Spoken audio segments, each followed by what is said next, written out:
Hello friends, welcome to the channel Puranik Katha.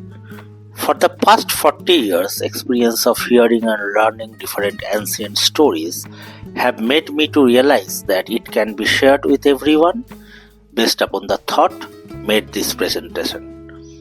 Our today's story is birth of Gandhari's 100 sons and one daughter. The story of Gandhari's children is a testament to the mysterious ways of fate.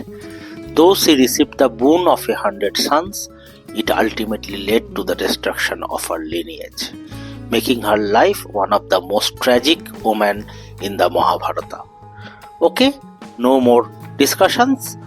Let's awaken our soul and start the journey with the chant of Hare Krishna. The birth of Gandhari's 100 sons and one daughter. Gandhari, the queen of Hastinapura and wife of Dhritarashtra, is one of the most intriguing characters in the Mahabharata.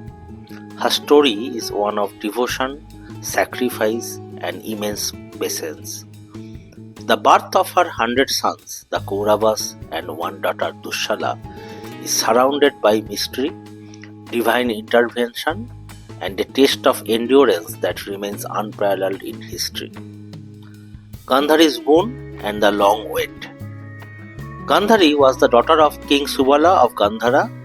When she was married to Dhritarashtra, the blind prince of Hastinapur, she made a supreme sacrifice. She voluntarily blindfolded herself, vowing to share her husband's darkness for life. Gandhari was known for her piety and devotion. As a reward for her deep penance and devotion to Lord Shiva, she received a boon that she would give birth to 100 sons who would become mighty warriors. Overjoyed by this divine blessing, she eagerly waited for her motherhood to begin. However, fate had different plans. Kunti's child and Gandhari's frustration. During the same period, Kunti, the wife of King Pandu, had used the boon granted to her by sage Durvasa to conceive a child. With the blessings of Lord Dharma, she gave birth to Yudhishthir, the first son of the Pandavas. When Gandhari heard that Kunti had given birth, she was deeply disturbed. She had been pregnant for almost 2 years, but no child had emerged from her womb. Her frustration grew, and in a moment of despair and rage, she struck her stomach forcefully, hoping to hasten the birth. To her horror, what emerged was not a child, but a hard mass of flesh, like an unmoving iron ball. Gandhari was heartbroken. She had been promised 100 sons, yet now all she had was a lifeless lump. She wept bitterly, feeling that her destiny had betrayed her. Vyasa's divine intervention. At that moment, Sage Vyash, the great rishi and the author of Mahabharata, arrived at the palace. Seeing Gandhari's sorrow, he consoled her and told her that her boon could still be fulfilled. Vyash instructed that the mass of flesh be placed in a pot filled with ghee. Using his divine wisdom and mystic powers, he then divided it into 101 pieces, 100 pieces for sons and one for a daughter. Each piece was then placed in separate pots and sealed carefully. Vyash told Gandhari, "This will develop into children, but you must be patient." For 2 years, the pots remained sealed. One by one, the children began to emerge from the pots, each a fully formed baby boy. The birth of the Kauravas. The first to emerge was Duryodhana, the eldest son of Kauravas. His birth was marked by ominous signs. Jackals howled, the wind blew fiercely, and the skies turned dark. The wise Vidur and the elders of the court warned that this childbirth was a bad omen and that he would bring great destruction. But Dhritarashtra, blinded by love for his firstborn, ignored these warnings. One by one, the rest of the Kauravas brothers were born. In the same way, each was strong and fierce, bred to be warriors.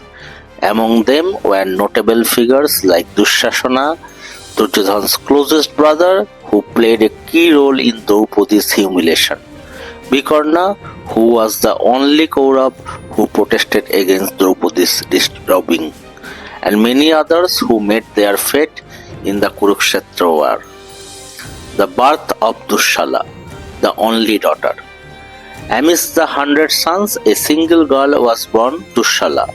She was deeply loved by Gandhari and was later married to Jayadratha, the king of Sindhu, who would become infamous for his role in Abhimanyu's death during the war. Dushala, unlike her brothers, did not engage in the war but played a significant role in maintaining relations between different kingdoms. Her life, however, was filled with suffering due to the tragedies that befell her family. A prophecy fulfilled, a curse in disguise. Though Gandhari's boon was fulfilled and she became the mother of 100 sons, fate had a cruel plan for them. All 100 Kauravas perished in the Kurukshetra war, leaving behind a mother's grief that knew no bounds. Gandhari, in her sorrow, cursed Krishna, blaming him for allowing such destruction.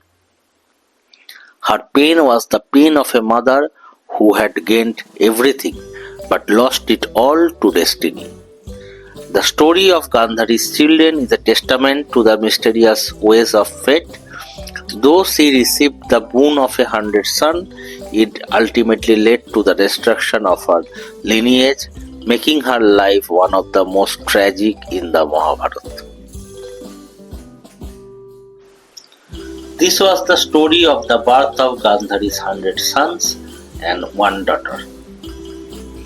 If you like the video, please share to your friends, colleagues, and near and dear ones.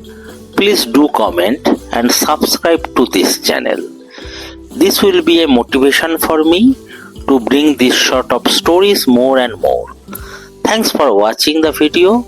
Before we end, let's chant Hare Krishna.